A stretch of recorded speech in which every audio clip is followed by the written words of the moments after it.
কোটি কোটি টাকা খরচ করে ইলেকশন এই ট্রেনটাই ভাঙতে হবে। কথাটা শুনতে খারাপ লাগলেও হয়তো এটাই সত্যি। ওসমান হাদি আর ফিরবেন না। যে কোনো মুহূর্তে ডাক্তাররা বলে দিবেন আই এম সরি। যে কোনো মুহূর্তে একটা খারাপ খবর চলে আসবে। আবার আল্লাহ চাইলে যে কোনো সময় মিরাকেল ঘটে যেতে পারে।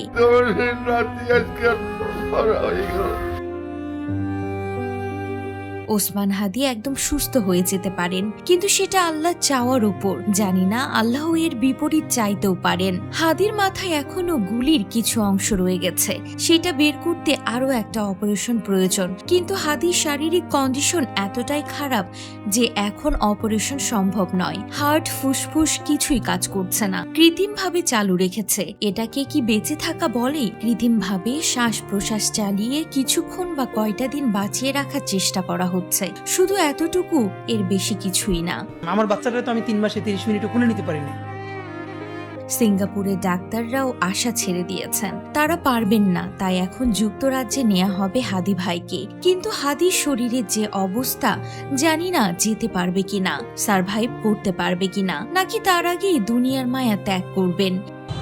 আমি আজ পর্যন্ত কোনোদিন আমার এই ভাইগুলোর আমার বাচ্চা মনে হয়। যে মানুষটা 10টা কথা বললেই 7 বার শহীদ হওয়ার কথা বলতো, বন্দুকের গুলি খাওয়ার কথা বলতো, যেগুলো বলতে কখনোই গলা কাঁপেনি তার। আল্লাহ হয়তো হাদি ভাইয়ের এই দোয়া কবুল করে নিয়েছিলেন। একজন হাদিকে কমেন্ট করেছিল, হাদির মরাদেহটা নেয়ার জন্য একটা স্পেশাল কফিন নিয়ে আসিও। হাদির উত্তর ছিল, আমি হারাম খাইয়া এত মোটা তাজা হই নাই যাতে আমার স্পেশাল কফিন লাগবে। খুব সাধারণ একটা কফিনে হালাল রক্তের হাসি মুখে আমি আমার আল্লাহর কাছে হাজির হব। হয়তো তিনি খুব শীঘ্রই রবের সামনে যাবেন, জানি আর কোনো আশা নেই। তবুও আল্লাহকে বলবো তার সন্তানের জন্য হলেও আল্লাহ যেন তাকে সুস্থ করে দেন। বাচ্চাটা এইটুকু বয়সে বাবা স্নেহ থেকে বঞ্চিত হবে, ভাবতেই বুকটা কেঁদে উঠছে। যুক্তরাজ্যের কুইন এলিজাবেথ হসপিটালে হয়তো একটা শেষ চেষ্টা করা যেত। সিঙ্গাপুর জেনারেল হাসপাতাল কর্তৃপক্ষ যোগাযোগও করেছিল, কিন্তু সেই সুযোগ কোনোটাই আর নেই। ডাক্তাররা জানিয়ে দিয়েছেন এত লম্বা সফরে ধকল নেয়ার মতো শারীরিক অবস্থা হাদি ভাইয়ের আর নেই। এখন কেবল কৃত্রিম শ্বাস প্রশ্বাসে ধুকপুক করছে একটা তাজা প্রাণ। আমরা মুসলিম, আল্লাহর উপর ভরসা রাখি, কিন্তু বাস্তবতা বড়ই নিষ্ঠুর।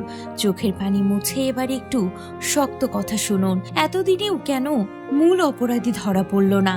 আসুন আমরা সবাই দোয়া করি হাদি ভাই যেন খুব দ্রুত সুস্থ হয়ে আমাদের মাঝে ফিরতে পারেন। তাই কেউ কমেন্টে আমিন না লিখে যাবেন না।